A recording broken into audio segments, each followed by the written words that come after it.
শিক্ষার্থীবৃন্দ, তোমাদের মাঝে আরেকটি ক্লাস নিয়ে উপস্থিত হয় মহান আল্লাহ তাআলার দরবারে লাখ লাখ শুকরিয়া যে তিনি আমাকে তোমাদের সামনে উপস্থিত করেছেন। তো চলো আজকের ক্লাস আমরা শুরু করি। আজকের ক্লাসের বিষয়বস্তু বা টুডেস টপিক হলো ট্যাগ কোশ্চেন।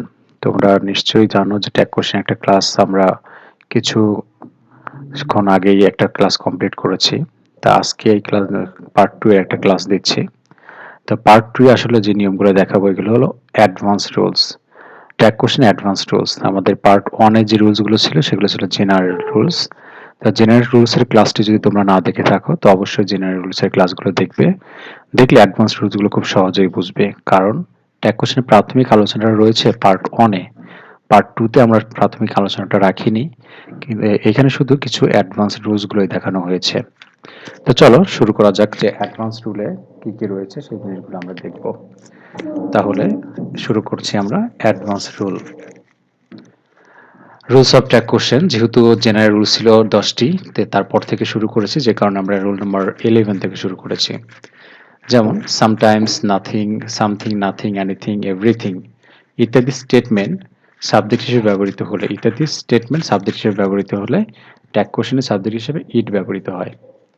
তাহলে যদি এরকম সামথিং, নাথিং, এনিথিং, এভরিথিং এগুলো যদি আমাদের সাবজেক্ট হিসেবে ব্যবহৃত হয় কোনো বাক্যের, তাহলে আমরা সেটার সাবজেক্ট কি নিয়ে আসবো? ইট। ট্যাগ কোশ্চেনের সাবজেক্ট কি নিয়ে আসবো? ইট। আর আগের কথাটা তেমন তো মনেই আছে, যদি বাক্যটি নেগেটিভ হয় তাহলে অ্যাফার্মেটিভ ট্যাগ এবং অ্যাফার্মেটিভ হলে নেগেটিভ ট্যাগ হবে। যেমন নাথিং ইজ সার্টেন, কোনো কিছু নিশ্চিত নয়। যেহেতু নাথিং বাক্যটা নেগেটিভ, আমরা অ্যাফার্মেটিভ ট্যাগ দিব। ইজ ইট, কোনো কিছু কি নিশ্চিত? নাথিং ইজ সার্টেন, কোনো কিছু নিশ্চিত নয়। ইজ ইট, কোনো কিছু কি নিশ্চিত? নাথিং হ্যাজ বিন ফিনিশড, কোনো কিছু শেষ হয়ে যায়নি। হ্যাজ ইট, কোনো কিছু কি শেষ? হ্যাজ ইট, কোনো কিছু কি শেষ? তার মানে শেষ হয়ে যায়নি। তো আমরা দেখলাম যে সামথিং, নাথিং, এনিথিং, এভরিথিং এগুলো থাকলে আমরা ট্যাগ কোশ্চেনের সাবজেক্ট ইট লিখব। Rule number 12, everybody, anybody, everyone, nobody, someone, none ইত্যাদি থাকলে, ইত্যাদি কোনো স্টেটমেন্টের সাবজেক্ট হিসেবে ব্যবহৃত হলে তাকে ট্যাগ কোশ্চেন করার সময় আমরা দে লিখব। তাহলে যদি এভরিবডি কোনো বাক্যের subject everybody, anybody, everyone, nobody, someone, none থাকে, তাহলে ট্যাগ কোশ্চেনের সাবজেক্ট হিসেবে আমরা দে লিখব। তাহলে ট্যাগ কোশ্চেনের সাবজেক্ট দে লিখব। যেমন এভরিবডি ডিসলাইকস এ লায়ার, প্রত্যেকেই একটা লায়ার বা মিথ্যাবাদীকে অপছন্দ করে। তাহলে সেক্ষেত্রে আমরা ডোন্ট দে লিখব। এখানে আমাদের একটু কনফিউশন হতে পারে, ডিসলাইকস থাকলে আমরা যেহেতু ডাজ ব্যবহার করা উচিত ছিল, কিন্তু আমরা যেহেতু ট্যাগের সাবজেক্ট ব্যবহার করছি দে, তার দের সাথে আমরা ডু ব্যবহার করব। আর অ্যাফার্মেটিভ বাক্য হওয়ার কারণে ডোন্ট দে। তাহলে এভরিবডি ডিসলাইকস এ লায়ার, প্রত্যেকে একটা মিথ্যাবাদীকে অপছন্দ করে। ডোন্ট দে, তারা কি করে না? তার মানে করে। Every student wants to do well in the examination, প্রত্যেক ছাত্রছাত্রী পরীক্ষায় ভালো করতে চায়। ডোন্ট দে, তারা কি চায় না? নোবডি লাইকড ইউ, কেউ তোমাকে পছন্দ করতো না। ডিড দে, তারা কি করতো? তার মানে নোবডি লাইকড হিম, কেউ তাকে পছন্দ করতো না। তাহলে আমরা দেখলাম everybody, anybody, everyone, nobody, someone, none এগুলো যদি কোনো সাবজেক্ট, কোনো স্টেটমেন্ট বা অ্যাসার্টিভ সেন্টেন্সের সাবজেক্ট হিসেবে ব্যবহৃত হয়, সেক্ষেত্রে ট্যাগ কোশ্চেনের সাবজেক্ট আমরা দে ব্যবহার করব। এরপরে রয়েছে কোনো সেন্টেন্সের সাবজেক্ট যদি all of us, some of us, every one of us, most of আস থাকে, তবে ট্যাগ কোশ্চেনের সাবজেক্ট হিসেবে উই বসে। আমরা বুঝতেই পারতেছি all of us, some of us, every one of us, most of আস প্রত্যেকটা বিষয়ের মধ্যে আস রয়েছে, তাহলে এখানে তো ট্যাগ কোশ্চেনের সাবজেক্ট উই হওয়ার কথা। তাহলে আমরা দেখি নান অফ আস ক্যান। আর একটা বিষয় মনে রাখতে হবে, সবসময় মনে রাখতে হবে, বাক্যটি অ্যাফার্মেটিভ হলে নেগেটিভ ট্যাগ এবং নেগেটিভ হলে অ্যাফার্মেটিভ ট্যাগ হয়। যেমন none of us can solve this problem, আমাদের কেউই এই সমস্যার সমাধান করতে পারিনি। তাহলে কেনই, আমরা কি করতে পেরেছি? তাহলে যেহেতু এটা নেগেটিভ বাক্য, কেউ করতে পারিনি, কেনই, আমরা কি করতে পেরেছি? All of us attended the meeting, আমরা প্রত্যেকেই মিটিং এ অংশ নিয়েছিলাম। ডিডেন্ট উই, আমরা কি অংশ নেইনি? তাহলে all of us, some of us, every one of us, most of us এগুলো থাকলে আমরা ট্যাগ কোশ্চেনের সাবজেক্ট উই লিখব। রুল নাম্বার 14 বা rule number 14, most of you, all of you, none of you, some of you ইত্যাদি স্টেটমেন্টের subject হিসেবে ব্যবহৃত হলে ট্যাগ কোশ্চেনে সাবজেক্ট হিসেবে ইউ ব্যবহৃত হবে। সহজভাবে আমরা বুঝতে পারছি প্রত্যেকটার ক্ষেত্রে আছে you. Everyone of you, none of you, most of you, some of you এরকম ইউ রয়েছে, তাহলে তো ইউই হবে। আর আবার সে কথাটা মনে করিয়ে দিই, বাক্য যদি অ্যাফার্মেটিভ হয় নেগেটিভ ট্যাগ এবং নেগেটিভ হলে অ্যাফার্মেটিভ ট্যাগ। যেমন most of you know French, তোমরা বেশিরভাগই ফ্রেঞ্চ ভাষা জানো বা ফরাসি ভাষা জানো, তাহলে মোস্ট অফ ইউ যেহেতু বাক্যটা অ্যাফার্মেটিভ নো, তাহলে ডোন্ট ইউ, তোমরা কি জানো না, তার মানে জানো। All of you know English, প্রত্যেকেই তোমরা ইংরেজি জানো, ডোন্ট ইউ, তাই নয় কি? এরপর আমরা রুল নাম্বার 15 যাই। Most of them, none of them, all of them ইত্যাদি স্টেটমেন্টের সাবজেক্ট হিসেবে ব্যবহৃত হলে ট্যাগ কোশ্চেনে সাবজেক্ট হিসেবে দে ব্যবহৃত হয়। তাহলে কি বলছে? Most of them, none of them, all of them. আমার প্রত্যেকটাতে দেখছি দেম কথাটা রয়েছে বা দে রয়েছে, তাহলে তো সহজ কথা। তো এখানে আমাদের কি হবে? এখানে আমাদের ট্যাগ কোশ্চেনের সাবজেক্ট দে হবে। যেমন most of them have visited the zoo, তাদের বেশিরভাগই চিড়িয়াখানা পরিদর্শন করেছে। হ্যাভেন্ট দে, তারা কি করেনি? None of them have done the work, তাদের মধ্যে কেউই কাজটা করেনি। হ্যাভ দে, তারা কি কাজটি করেছে? তাহলে আমরা most of them, none of them, all of them থাকলে ট্যাগ কোশ্চেনের সাবজেক্ট হিসেবে আমরা দে লিখব।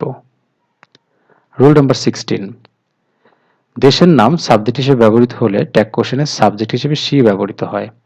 কারণ দেশকে আমরা মায়ের মতো তুলনা করি, সে কারণে এরকম দেশের নাম থাকলে আমরা সি ব্যবহার করব।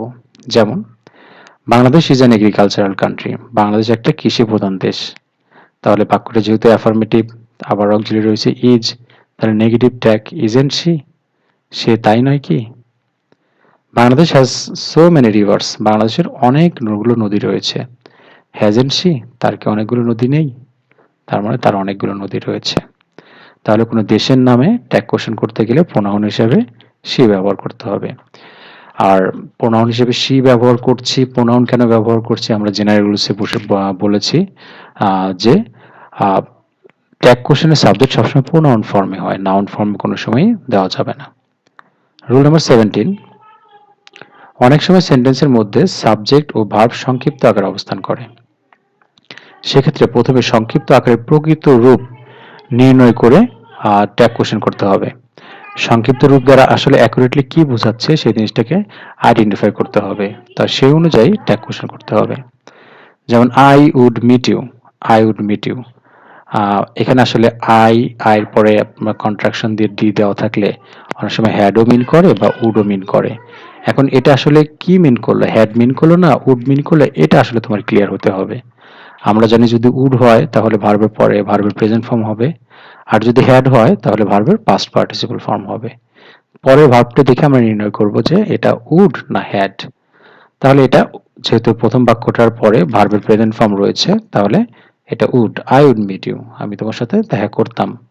তাহলে উডেন্ট আই, আমি কি করতাম না? They had gone to Chittagong, তারা চিটাগং গিয়েছিল।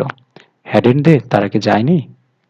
তাহলে এই সংক্ষিপ্ত আকারের যে ভার্বগুলো রয়েছে, কন্ট্রাক্টেড ফর্ম রয়েছে, এই ফর্মগুলো আমাদের একটু ভালো করে খেয়াল রাখতে হবে এটা আসলে কি, তারপরে সে অনুযায়ী আমরা ট্যাগ কোশ্চেন করব। এরপর rule number 18, moon, train, ship, river, ferry, earth. যেমন চাঁদ, জাহাজ, ট্রেন, নদী, ফেরি, পৃথিবী ইত্যাদি সাবজেক্ট হিসেবে ব্যবহৃত হলে ট্যাগ কোশ্চেনের সাবজেক্ট হিসেবে সি বসে। ঠিক যেমন দেশের নাম যেভাবে বসেছে, ঠিক এগুলো যদি সাবজেক্ট হিসেবে থাকে, ট্যাগ কোশ্চেনকে আমরা সি, ট্যাগ কোশ্চেনের সাবজেক্ট আমরা সি ব্যবহার করব, কারণ এদেরকেও সি হিসেবে আখ্যায়িত করা হয়। যেমন দ্য আর্থ ইজ রাউন্ড, পৃথিবী গোল, ইজেন্ট সি, সে তাই নয় কি? The Padma is the largest river in Bangladesh, Padma বাংলাদেশের সবচেয়ে বড় নদী, ইজেন্ট সি, তাই নয় কি? তার মানে Padma is the largest river of Bangladesh.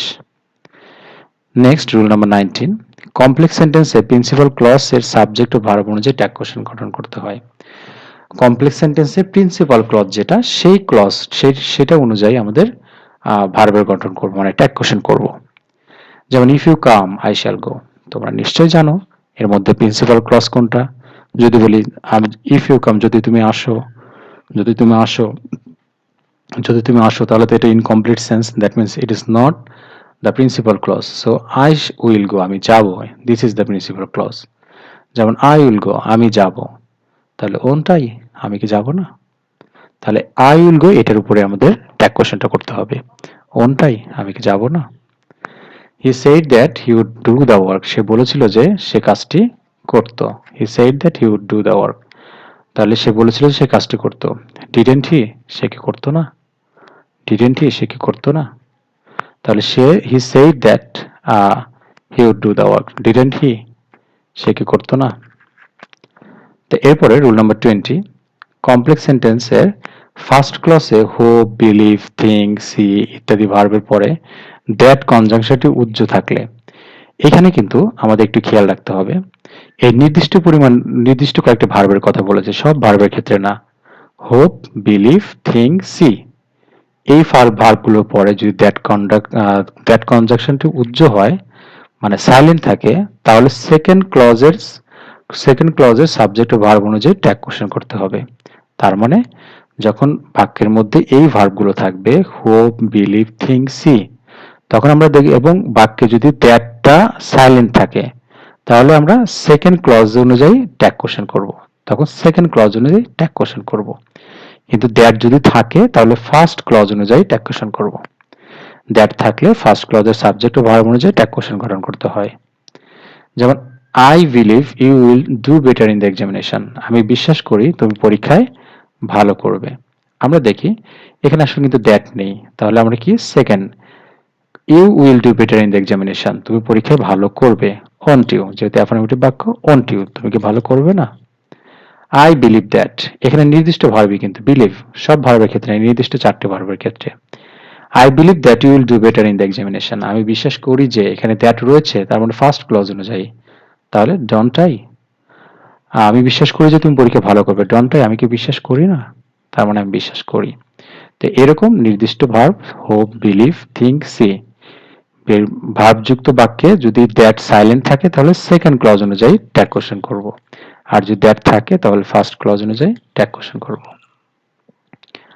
Rule number 21, বাক্যের মধ্যে hardly, scarcely, seldom, barely, little, few, never, nobody, none, nothing, no one, etcetera থাকলে ট্যাগে নট যুক্ত হয় না।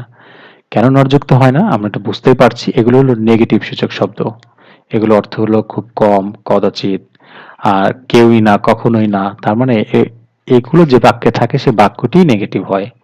আর বাক্যটা যদি নেগেটিভ হয় তাহলে তো আমাদের ট্যাগ কোশ্চেন অ্যাফার্মেটিভই হবে, এটা তো আমরা অ্যাফার্মেটিভ ট্যাগ হয়, এটা তো আমরা জেনারেল রুলস এর নিয়মেই শিখেছি। যেমন শি হার্ডলি ভিজিটস মি, সে খুব কমই আমার সাথে দেখা করতো, তাহলে ডাজেন্ট শি, ডাজ শি, সে কি সে তাই নয় কি, সে কি করতো না, সে কি করতো, ডাজ শি, সে কি, তার মানে সে আমার সাথে খুব কমই দেখা করতো। তাহলে আমরা দেখলাম যে এই অর্ডগুলো যদি থাকে তাহলে সেই বাক্যটি নেগেটিভ, আর সেই বাক্যটি নেগেটিভ হওয়ার কারণে ট্যাগ কোশ্চেনটি হয় অ্যাফার্মেটিভ। তো সুপ্রিয় শিক্ষার্থীবৃন্দ, এই কয়টা অ্যাডভান্স রুলের নিয়মই ছিল। তো তোমরা যদি নিয়মিত এবং মনোযোগ সহকারে এই রুলসগুলো প্র্যাকটিস করো, তাহলে ট্যাগ কোশ্চেনে যে প্রবলেমগুলো আছে আশা করি প্রবলেমগুলো সলভ হয়ে যাবে, এবং ট্যাগ কোশ্চেনে তোমরা, আমার বিশ্বাস, যদি রুলগুলো আয়ত্তে থাকে অবশ্যই এতে ফুল মার্ক পাবে। তো ধন্যবাদ সবাইকে, দোয়া করবে যেন খুব তাড়াতাড়ি তোমাদের মাঝে আরেকটি ক্লাস নিয়ে আসতে পারি। আল্লাহ হাফেজ।